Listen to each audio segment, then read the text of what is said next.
Somnifère, le podcast. Que reste-t-il de nos amours? Que reste-t-il de ces beaux jours? Une photo, vieille photo de ma jeunesse, chante Charles Trenet. Bonsoir à toutes et à tous, nous sommes le mardi 4 avril et Somnifère vous raconte ce soir l'histoire de deux vieux amants qui se retrouvent par hasard lors d'un dîner plusieurs décennies après s'être quittés. Si lorsque l'hôte fait les présentations, les deux invités feignent de ne pas se connaître, et si le destin leur a fait emprunter des chemins de vie différents, ils n'ont jamais oublié combien ils se sont aimés et combien peut-être ils s'aiment encore. C'est une nouvelle de Maurice Leblanc intitulée « Le devoir ». Je vous souhaite une excellente nuit et maintenant place à notre séance de relaxation. La séance de relaxation. Mettez-vous à l'aise. Mettez sur pause toute la charge mentale, tous les impératifs, toutes les préoccupations. Et quand vous êtes prêt, fermez les yeux.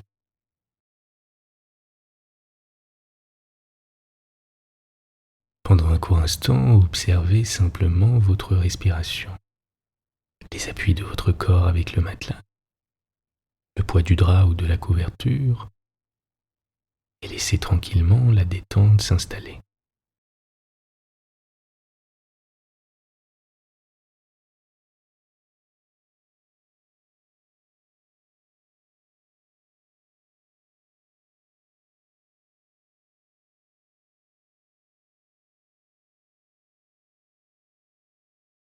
À présent, tâchez d'observer votre corps comme si vous vous trouviez au-dessus de lui.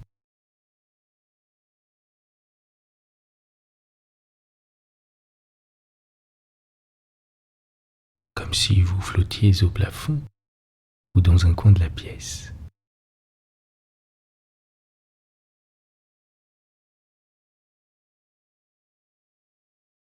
Observez mentalement votre position, la manière dont vos bras reposent sur le matelas,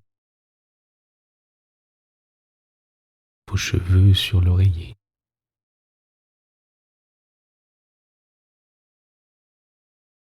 La couleur de votre literie, ce qui se trouve autour de vous, sur votre table de nuit, près du lit.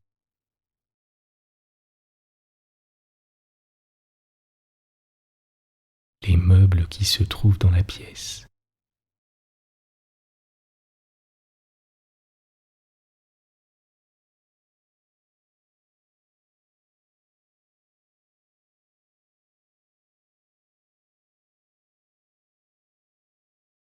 Tâchez simplement d'observer le décor dans lequel vous vous trouvez, vous au milieu, le plus fidèlement possible.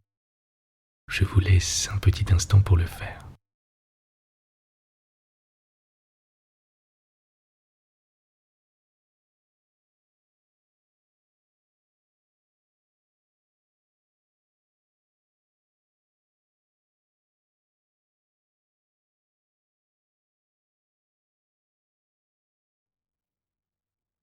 À présent, avec un feutre de la couleur que vous souhaitez, tâchez de dessiner mentalement les contours de votre corps sur le lit, comme lorsque nous étions enfants et que nous détourions le contour des silhouettes dans les magazines. Imaginez qu'au fur et à mesure, les parties de votre corps que vous détourez se détendent et s'enveloppent d'une chaleur réconfortante. On va commencer par poser la pointe du feutre au niveau de notre hanche droite, avant de la laisser redescendre lentement le long de notre jambe.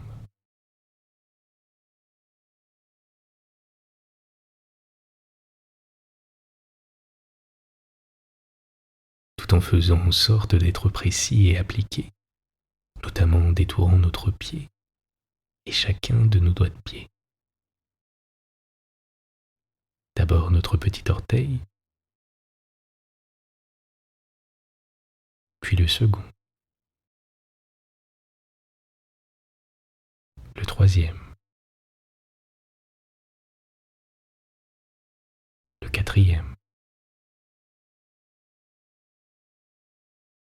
et enfin notre gros orteil. Puis Puis on remonte le long de notre jambe, tranquillement, avec application.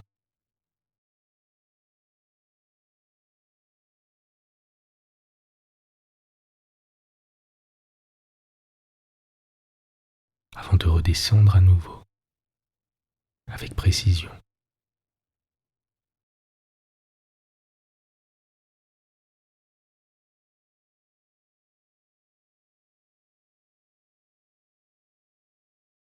Et de détourer notre pied gauche à son tour.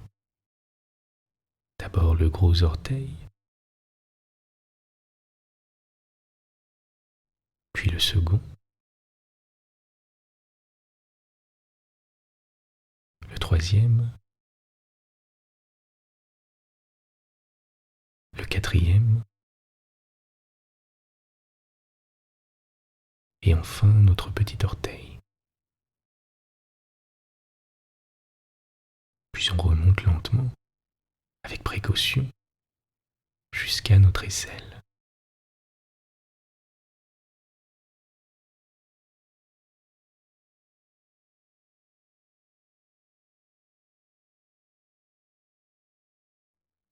Puis on détourne notre bras, doucement, avec application.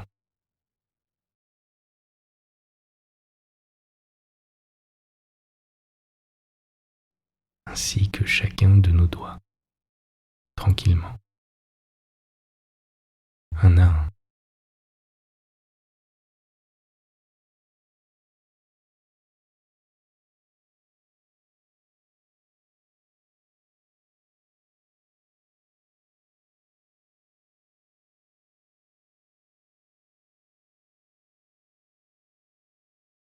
On remonte à présent lentement.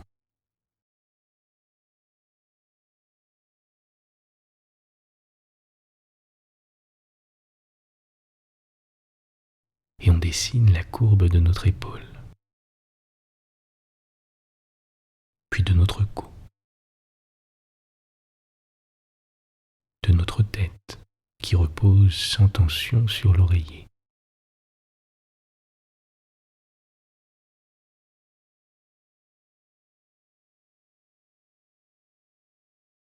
Puis on détourne la courbe de notre épaule et de notre bras.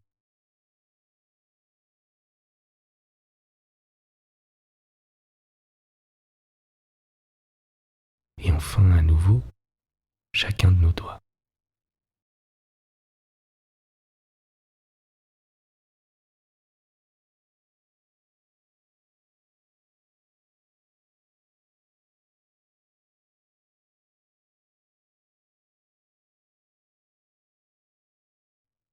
On remonte doucement, avec soin, jusqu'à l'aisselle à nouveau.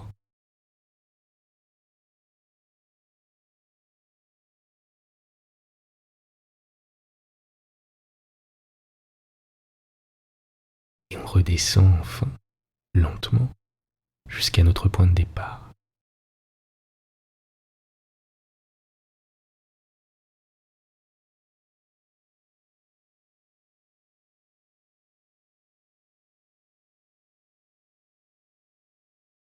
Pendant un petit instant, on va à présent simplement profiter de cet état de détente, tout en portant notre attention sur notre respiration. L'air que l'on inspire et que l'on expire.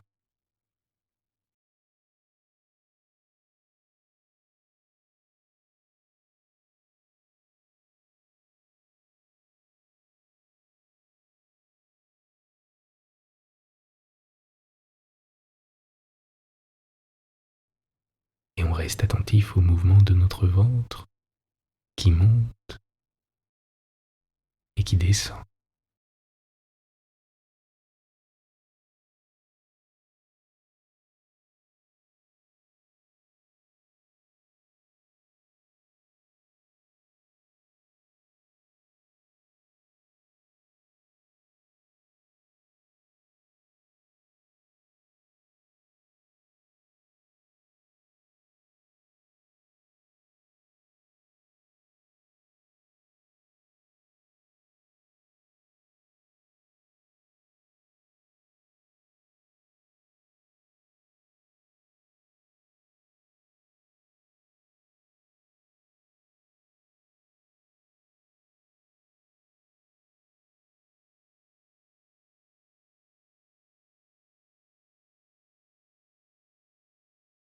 Vous êtes calme et détendu. L'histoire du soir. 1 heure après son arrivée au château de Beauflanc chez la marquise d'Estainville, le vieux Chabreuil sortit des mains de son domestique rajeuni, parfumé, les cheveux et la moustache d'un beau noir, et pénétra dans le salon.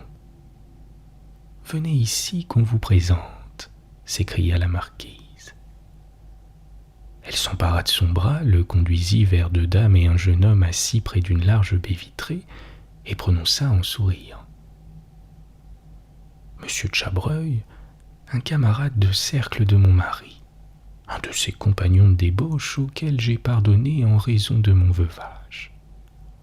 Madame Euzé, côté sagesse et gravité, ma vieille et ma meilleure amie.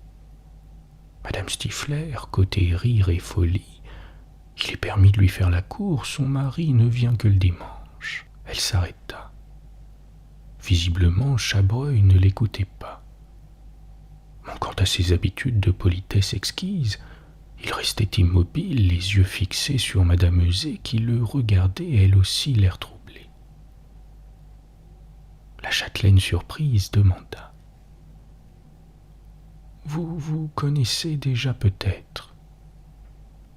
Il y eut un court silence, puis le vieillard dit: « Non, c'est une erreur, une similitude de nom.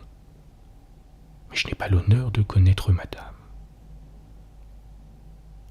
On se mit à table. Pendant le dîner, il fut préoccupé. Il montra peu d'esprit et parut ennuyeux. Le repas fini, il arpenta la terrasse en mâchonnant un cigare. Tout à coup, une voix interrompit sa promenade. Henri. Il se retourna, c'était Madame Euzé. Elle reprit tristement: « Je suis donc bien changé. Il n'y a donc plus rien en moi de la femme d'autrefois. Lucienne, Lucienne, balbutia-t-il.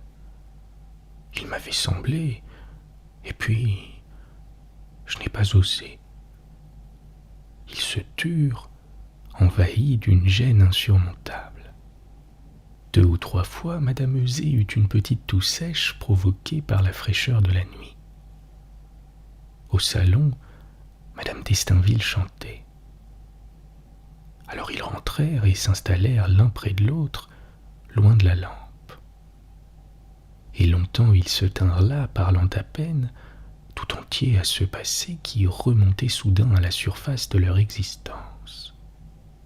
Lentement ressuscita tout cet amour mort depuis 40 années. Jour par jour, s'écoulèrent les 2 mois de printemps où leurs âmes s'étaient mêlées, où leur chair avait frissonné de désir. Et aussi revint l'heure des adieux, avec tous ses détails précis et cruels, cette heure d'héroïsme surhumain où, près de défaillir, se sentant lâches et faibles, ils s'étaient quittés sans même donner à leurs lèvres la joie d'un seul baiser. Monsieur de Chabreuil murmura: « Je me souviens si bien. Il y avait un arbre devant la croisée ouverte. Sur cet arbre, des oiseaux jouaient, et il flottait une odeur douce de chèvrefeuille. Vous m'avez dit, je me rappelle même votre intonation: Henri, il faut nous séparer. Je vous aime trop. J'ai peur. » Et comme je demandais grâce, vous vous êtes mise à genoux devant moi et vous m'avez imploré. Elle écoutait, son corps chétif perdu dans le fauteuil. La clarté livide de la lampe accusait ses rides et jaunissait encore le parchemin fripé de son visage. De temps à autre, sa toux la secouait et elle serrait un fichu contre sa poitrine. Les dernières paroles de Chabreuil semblèrent l'éveiller. Elle se dressa et avec un accent de triomphe, elle répliqua de sa voix chevrotante: Et vous êtes parti, Henri. Vous êtes parti bravement, pour toujours. Et c'est ce qui nous permet de parler de notre amour et de ne pas rougir. Ah mon ami, laissez-moi vous remercier. Je suis si heureuse. C'est si bon de n'avoir rien à se reprocher, de regarder derrière soi et de ne point voir d'ombre sur le chemin qu'on a suivi. Si nous avions succombé, Henri, avec quelle honte je paraîtrais devant vous. Ces choses-là ne s'effacent pas. Et puis, c'est beau et grand ce que nous avons fait. Une action comme celle-là illumine toute une vie. Il répondit l'air songeur. C'est vrai, cela vaut mieux ainsi. On se retrouve certes avec un bonheur plus parfait. Il prit les mains de sa vieille amie et les embrassa respectueusement. Jusqu'à la fin de leur séjour, ils se ménagèrent de longs tête-à-tête qu'ils s'efforçaient, sans trop savoir pourquoi, de cacher à Madame d'Estainville et à ses invités. Leur rencontre avait ainsi une apparence de rendez-vous qui les ravissait. Chabreuil attendait au coin d'une avenue. Lucienne le rejoignit essoufflée, un battement au cœur. Et ils allaient vers le bois dont les feuilles commençaient à joncher la mousse des sentiers. Ils marchaient à petits pas, appuyés l'un sur l'autre, elle emmaillotée dans un gros châle en laine, lui enfoui dans son ulster au col relevé. Sur chaque banc, ils se reposaient. Puis ils continuaient leur route, évoquant le passé avec des phrases lentes et pensives, reconstruisant sans trêve ni lassitude l'histoire minutieuse de leurs 2 mois d'amour. Ils ne cessaient d'exalter leur sacrifice. Ils lui attribuaient le charme de leurs relations actuelles.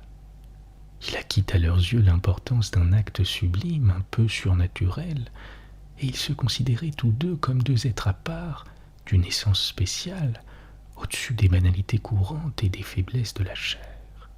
Or, la veille de leur départ, ils firent une dernière promenade. La nuit, une belle nuit d'octobre, était claire, et la masse des arbres se reflétait nettement sur les allées et sur les pelouses. Entre les branches, la lune tremblait, et comme bruit de temps en temps ce souffle qui agite les feuilles ainsi qu'un frémissement de froid. Tout à coup, comme ils débouchaient dans un carrefour, des voix s'élevèrent.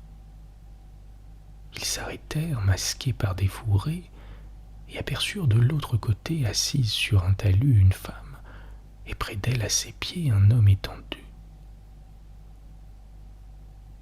Ils reconnurent Madame Stifler et Georges d'Estainville. Lucienne voulut s'éloigner, mais Chabreuil la retint et ils restèrent. D'abord, quelques paroles sans suite leur parvinrent, puis ils ne distinguèrent plus rien, et ce fut un murmure très vague qui se mêlait au bruissement du silence. Mais ce murmure, faible comme une haleine d'enfant endormi, devint seul perceptible pour eux. Ils devinaient les mots tendres qui remuent le cœur et les mots brûlants qui remuent les sens.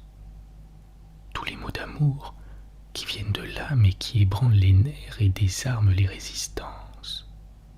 Tous les mots graves et persuasifs que nous suggère la poésie de certaines heures et de certaines situations.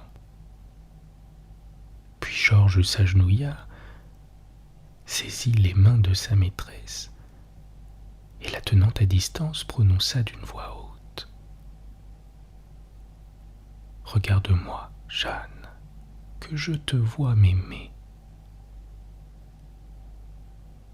Et les yeux dans les yeux, ils se regardaient tout pâles sous la pâleur de la lune. Puis Jeanne entoura de ses bras la tête du jeune homme, le pressa sur son épaule, le berça, mit sur ses joues, sur son front, sur sa bouche, de petits baisers courts et à peine appuyés. Puis de nouveau le murmure monta. Cette fois, il disait les caresses et les étreintes, et les deux vieillards sentaient comme un parfum d'amour qui s'épanouissait, qui embaumait l'espace et les atteignait de ses émanations grisantes. Des frissons de désir les frôlaient, comme les ondulations d'un fleuve frôlent les roseaux. C'était l'amour. Il l'aspirait avec les odeurs troublantes qui l'éparpillaient dans l'air. Il le voyait se pâmer sur des lèvres jointes et dans des yeux extasiés. Il l'écoutait chuchoter là-bas, furtif comme un battement d'ailes. Et de tout cela, il leur venait une sorte d'ivresse physique en même temps qu'un malaise moral, une douleur qu'ils ne cherchaient point à expliquer. Enfin, les deux jeunes gens se levèrent. Lucienne et Henri les virent passer près d'eux lentement, les mains entrelacées, et ils entendirent: « Jeanne, Jeanne, je t'aime. » Le couple s'éloigna, suivant une allée qui conduisait au château. Les silhouettes se détachaient sur la blancheur du ciel, et parfois elles se rapprochaient, ne formaient plus qu'une ombre indistincte, et dans cette union semblaient heureuses. « Rentrons aussi, dit Lucienne, j'ai froid. » Ils traversèrent le carrefour, mais elle fut obligée de s'arrêter. « Reposons-nous un peu, je ne sais pas ce que j'ai, je ne peux plus marcher. » Elle étendit un manteau et s'assit. Tout son corps tremblait. Il se glissa vers elle et tendrement murmura: « Ah, mon ami, dites-moi que vous regrettez votre jeunesse, votre passion, votre folie, que c'eût été délicieux d'être l'un à l'autre, délicieux d'en parler. » Ils s'étreignirent avec rage, comme s'ils eussent voulu réparer leur passé. Puis elle se releva, et ils partirent.